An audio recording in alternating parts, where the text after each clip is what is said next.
TDP senior leader జేసీ ప్రభాకర్ రెడ్డి గారు ఏది మాట్లాడినా కూడా అది సంచలనం అవుతుంది. ఒక పక్క టీడీపీ పార్టీ కడపలో మహానాడు కార్యక్రమం నిర్వహిస్తూ ఉంటే అక్కడ ఈ ప్రభుత్వం 117 హామీలను అమలు చేసిందని నారా లోకేష్ గారు, నందమూరి తారక రామారావు గారు ఆర్టిఫిషియల్ ఇంటెలిజెన్స్ రూపంలో వచ్చి ఆయన మాట్లాడినటువంటి మాటలు. సో ఇంత పెద్ద చర్చ జరుగుతుంది. మేము అద్భుతాలు చేసాం, సంస్కరణలు తీసుకొచ్చాం, రాష్ట్రాన్ని మొత్తం మార్చేసాం, మేము వచ్చిన తర్వాత పండగ వాతావరణంలో ఉంది, మళ్ళీ ఏ ఎలక్షన్స్ వచ్చినా కూడా మళ్ళీ మేమే గెలుస్తాం, వచ్చేసారి కూడా మేమే గెలుస్తామని చెప్పి ఏదైతే వీళ్ళు చెప్తా ఉన్నారో, మరి ఈ మహానాడు జరుగుతున్నటువంటి వేళ జేసీ ప్రభాకర్ రెడ్డి గారు సంచలనమైనటువంటి వ్యాఖ్యలు చేశారు. ఛానల్కి ఇంటర్వ్యూ ఇస్తున్నటువంటి క్రమంలో ఆ నియోజకవర్గంలో ప్రజల సమస్యల కోసం కొన్ని కౌంటర్లు ఏర్పాటు చేసి రాష్ట్రంలో ఎక్కడ కూడా ఇలాంటిది ఉండదు, ప్రజల సమస్యల పరిష్కారం చేయడం కోసం అని చెప్పి అనేక విషయాలను ఆయన మాట్లాడుతూ వచ్చారు. తన నియోజకవర్గంలో ఉన్నటువంటి పరిస్థితులు కానీ, రాష్ట్రంలో ఉన్నటువంటి పరిస్థితులు కానీ, అదేవిధంగా ఒక సిఐ ఒక ఎమ్మెల్యే వాళ్ళ కొడుకు ఎమ్మెల్యే చెప్తే కూడా పనులు చేయనటువంటి క్రమంలో మరి ఆ సిఐని కూడా సస్పెండ్ చేయించుకోలేనటువంటి పరిస్థితిలో మేము ఉన్నామని చెప్పి కూడా మరి జేసీ ప్రభాకర్ రెడ్డి గారు చెప్పడం జరిగింది. అయితే ఇప్పుడు రాబోతున్నటువంటి మున్సిపల్ ఎన్నికల్లో ఎవరు గెలిచేటువంటి అవకాశం ఉంది అని అంటే ఖచ్చితంగా నేను ఓడిపోతాను, మా వాళ్ళేమో 83 ప్రాంతాల్లో మున్సిపల్ ఎన్నికలకు సంబంధించి గెలుస్తామంటారు, కానీ గెలిచేటువంటి అవకాశం లేదు అని చెప్పి కొన్ని కారణాలు అడిగితే కొన్ని కారణాలు అని చెప్పడం జరిగింది. జగన్మోహన్ రెడ్డి హయాంలో వాళ్ళ జోబులో డబ్బులు పడ్డాయి, ఏం కష్టపడ్డాడో ఏం చేస్తాడో కానీ అనుకున్నది అనుకున్నట్టుగా వాళ్ళకి అందజేశారు. కాబట్టి ప్రజలంతా కూడా మరి జగన్మోహన్ రెడ్డిని కోరుకుంటున్నటువంటి పరిస్థితి. మేము ఏమీ చేయలేకపోయాం అంటే ఆయన పద్ధతిలో ఇప్పుడు నీకు 15 అన్నారు కదా, ఆ 15 కూడా వేయలేకపోతున్నామని పక్కన ఉన్నటువంటి ఒక మహిళా నాయకురాలను అడిగితే అమ్మఒడికి సంబంధించి కానీ, అంటే వీళ్ళు తల్లికి వందనం ఉన్నారు కదా, తల్లికి వందనం కానీ అనేక పథకాలకు సంబంధించి కానీ ఏది కూడా అమలు చేయనటువంటి క్రమంలో గెలిచేటువంటి అవకాశమే లేదు అని కూడా మరి ఆయన చెప్పడం జరిగింది. గతంలో ఉన్నటువంటి ఎమ్మెల్యే రాక్షస పాలన చేశారు, నేను రక్షించను కాబట్టి మరి నన్ను రక్షకుడిగా చూస్తున్నారు, అయినప్పటికీ కూడా నేను ఓడిపోతాను, ఎందుకంటే జగన్మోహన్ రెడ్డి పథకాలు అప్పుడు అద్భుతంగా అందాయి, వీళ్ళు చేయలేకపోతున్నారనే విషయం ఆయన చెప్పడం జరిగింది. రాష్ట్రం మొత్తం కూడా ఇదే రకమైనటువంటి పరిస్థితి ఉంది. సంవత్సర కాలం అవుతున్నా కూడా పథకాలు అందించలేనటువంటి పరిస్థితుల్లో ఈ ఎక్స్పీరియన్స్ ఉన్నటువంటి ముఖ్యమంత్రిగా ఉన్నారు, ముగ్గురు కలిసి ప్రభుత్వాన్ని ఏర్పాటు చేశారు, కేంద్రంలో కూడా వీళ్ళే ఉన్నారు, మరి అమలు చేయలేనటువంటి పరిస్థితి.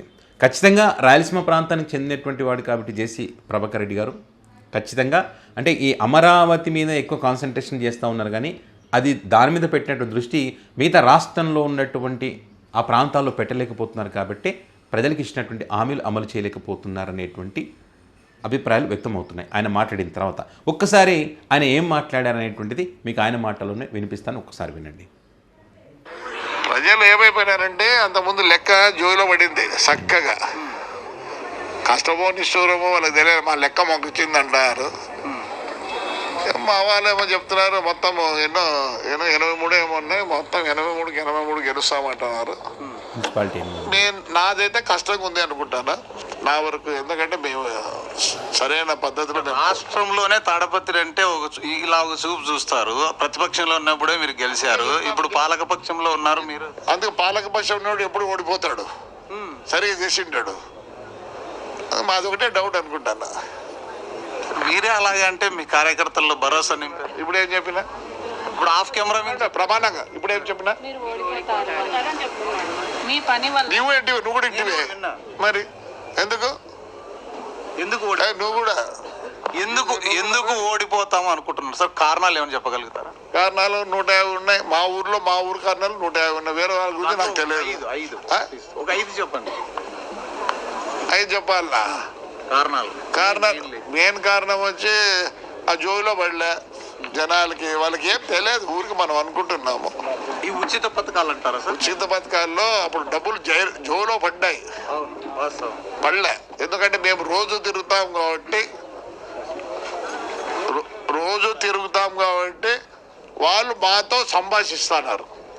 ఇప్పుడే చెప్పింది మా పాప, ఏం చెప్తుంది, తిట్టాన్నారు చేస్తారు అంటే జోయిలోకి పోయినాయి కదా, అట్లా స్కీములు లేవు. ఇప్పుడే మాట్లాడిన మా వాళ్ళతో, మీరు గెలిచారు ఈసారి చాలా కష్టం, మీరు గెలిచారు, నువ్వు కూడా ఉన్నావు. మరి మేము ఫ్రాంక్ గా చెప్తాము, నాకు తెలిసి మాది చాలా టఫ్గా ఉంటుంది. అంటే పోయినసారి మా ఎక్స్ఎమ్మెల్యే గారు నాశనం చేసిపోయినాడు దీన్ని. అప్పుడు రక్షించిన. ఇప్పుడు కూడా నేను వాళ్ళకి అది అందరూ రక్షించినప్పుడు ఇప్పుడు ఓట్లు పడతాయి కదా, ప్రతిపక్షంలో ఉన్నాడు మీరే ఉన్నారు. ఇప్పుడు అదేంటి పడలేదే 15 అంట, అదంట ఇదంట, ఏంటో పడలేదే.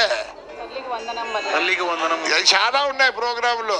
ఇప్పుడు మాకు ఎందుకు తెలుస్తుందంటే మేము రోడ్లో రోజు ఉంటారు మా కౌన్సిలర్లు.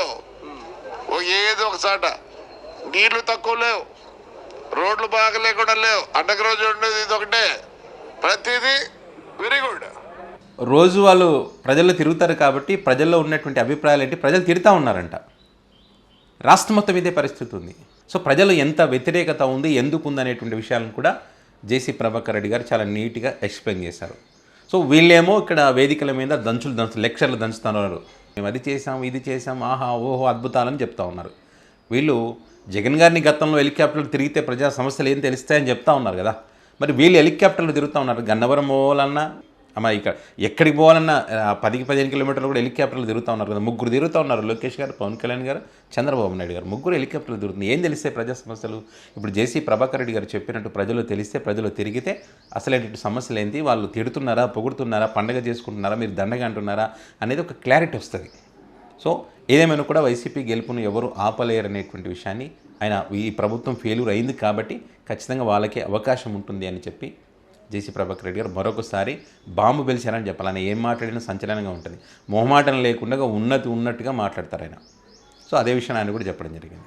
సో చూద్దాం మరి వచ్చే మున్సిపల్ ఎన్నికలు కానీ, అదేవిధంగా జమిలీ ఎన్నికలు జరిగినా కానీ మరి ఎలాంటి ఫలితాలు వస్తాయి, ఎవరు గెలుస్తారనేది రానున్న రోజులు తేలుతుంది. ఏదేమైనా జేసీ ప్రభాకర్ రెడ్డి గారు మాట్లాడినటువంటి మాటలు పెద్ద ఎత్తున వైరల్ అవుతున్నాయి.